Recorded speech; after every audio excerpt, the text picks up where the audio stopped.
Salut à tous, c'est Laurine et Mickaël. On vient d'arriver à Chiang Mai en Thaïlande. Alors on va y rester au moins un an là-bas pour apprendre le thaï et pour pouvoir profiter un peu de cette superbe ville. On a galéré un petit peu pour venir parce qu'on a pris un premier avion depuis Lyon pour aller à Doha au Qatar. Ensuite, nous avons pris un second avion de Doha pour aller à Bangkok en Thaïlande. Et là, on a eu un peu de galère pour prendre le prochain avion qui a fait Bangkok-Chiang Mai. Mais bon, on a fini par arriver en fin de journée. On a pris un premier logement au OnePlus Mydol qui est pas très loin de l'aéroport, qui coûte 380 € pour un mois. Donc là, ça nous laissera le temps de chercher un appart beaucoup plus long terme, de trouver l'école avec laquelle on va apprendre les cours de thaï et pour pouvoir visiter l'ensemble des quartiers de la ville.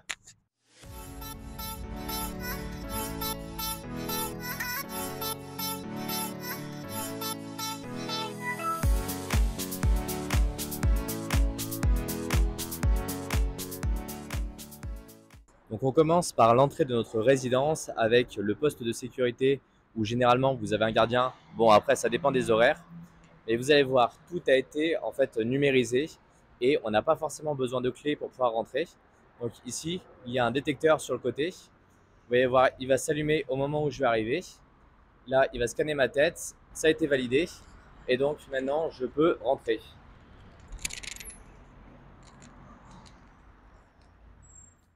À partir de là, dans l'intérieur du bâtiment, on va avoir des salles communes qui sont assez intéressantes. Donc vous voyez, on a une piscine et au fond, on a une salle de sport. Donc c'est pas une grande salle de sport, la piscine fait une dizaine de mètres, donc elle est assez agréable pour pouvoir se baigner et pour pouvoir s'entretenir.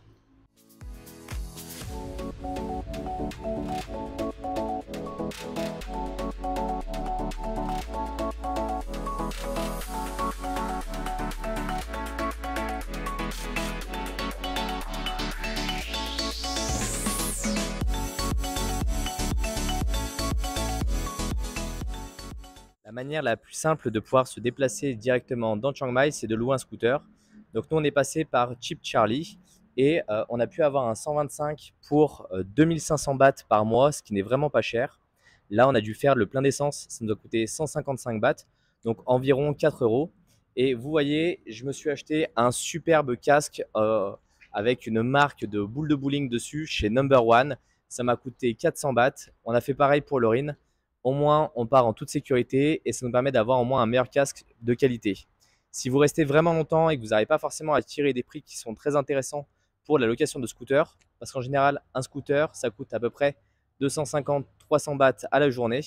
Et donc là, on a eu un prix très avantageux. Mais sinon, il vaudra mieux peut-être l'acheter. Alors là, on va partir visiter un premier appartement. On est vers le Central Festival. On est plutôt dans la partie nord-est de Chiang Mai, alors que notre appartement actuel est plutôt au niveau du sud. Donc on a dû prendre l'autoroute entre guillemets de Chiang Mai pour arriver jusqu'ici. On a pris notre scooter, on roule bien à gauche en Thaïlande, donc faites attention. Pensez également à prendre votre permis international pour éviter de vous faire arrêter et toujours bien porter votre casque. La police circule en général de 8 h à 16 h et si jamais ils vous attrapent, ça sera une petite amende. Donc là, on va essayer de trouver un appartement qui respecte à peu près nos critères, c'est-à-dire un condo avec une salle de sport et une piscine, 2 chambres, histoire d'avoir un peu de place pour pouvoir travailler et surtout une bonne connexion internet.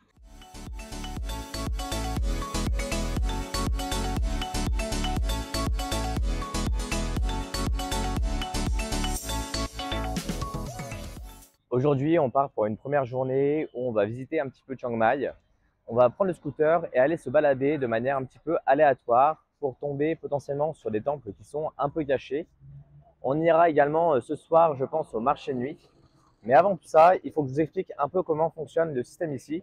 C'est que vous avez des bahts qui est la monnaie thaïlandaise. Donc à peu près 38 bahts valent 1 euro. Là, j'ai un billet de 100 bahts et avec 100 bahts, ça fait à peu près 2,50 €. On mange pour 2 personnes. C'est un peu le prix des repas ici, entre 50 et 60 bahts par plat. Et après, si jamais vous avez plus faim, vous pouvez encore prendre un second plat.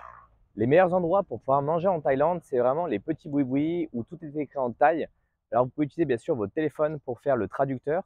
Vous n'êtes pas forcément obligé de parler l'anglais correctement parce que la plupart des gens finalement ne vont pas le parler correctement dans ces endroits-là. Pensez tout de suite à liker et à vous abonner pour ne pas rater toutes nos aventures.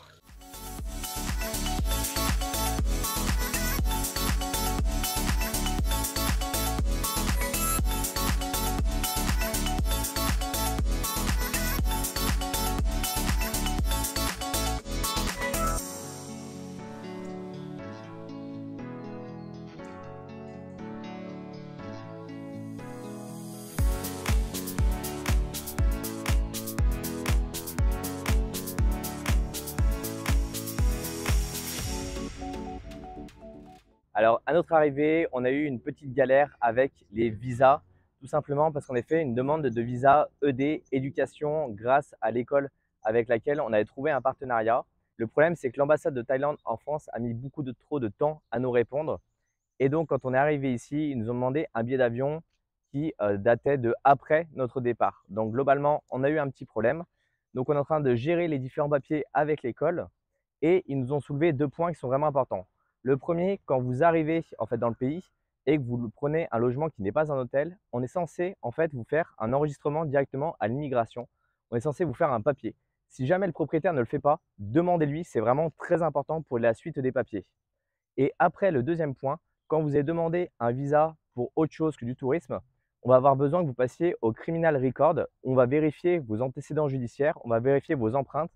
Ça prend un petit peu de temps. Nous, ils étaient fermés entre midi et 2. Donc globalement, ça peut poser quand même quelques soucis.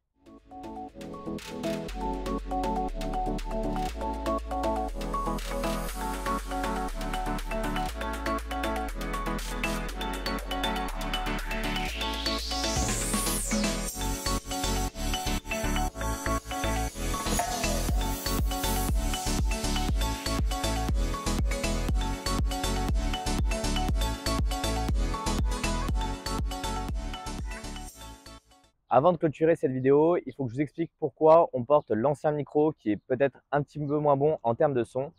Tout simplement parce que l'Osmo Pocket nous a de nouveau lâché. Je pense qu'on est vraiment maudit quand on arrive en Thaïlande avec cet objet-là parce qu'à chaque fois qu'il arrive, il se met à dysfonctionner et on est obligé de le renvoyer en France. Mais bon, globalement, c'est comme ça. On va vous donner quand même quelques astuces avant de clôturer cette vidéo. Lorsque vous arrivez à l'aéroport de Chiang Mai, vous avez la possibilité de retirer directement au distributeur. Il y a le Bangkok Bank qui vous permet de retirer pour 220 bahts de frais. C'est un petit peu cher, mais au moins ça vous permettra de récupérer de l'argent tout de suite. Et ensuite, si jamais vous n'avez pas forcément d'internet, vous pouvez prendre un tuk-tuk directement devant l'aéroport qui vous emmènera dans le centre-ville pour une grosse centaine de bahts. Commencez à négocier le tarif dès que vous partez, sinon vous allez avoir des frais qui risquent d'être plus importants. Montrez tout de suite sur la carte où vous voulez aller au chauffeur parce qu'ils ne connaissent pas forcément toutes les petites rues. Vous avez également la possibilité d'aller acheter une carte SIM. Ne la prenez pas forcément à l'aéroport parce que c'est celle qui va avoir tendance à coûter le plus cher. Prenez-la plutôt au 7-Eleven et nous on a payé 350 bahts par personne pour avoir un mois en illimité avec TrueMove, qui est un des opérateurs principaux. On va se retrouver dans une prochaine vidéo sur Chiang Mai. Globalement, les prochaines qui vont sortir vont être sur notre vie ici, avec ce qu'on a découvert, avec les différents festivals qu'il peut y avoir. Donc pensez à liker, pensez à vous abonner et dites-nous en commentaire si vous voulez plus de vidéos dans ce genre-là. À la prochaine!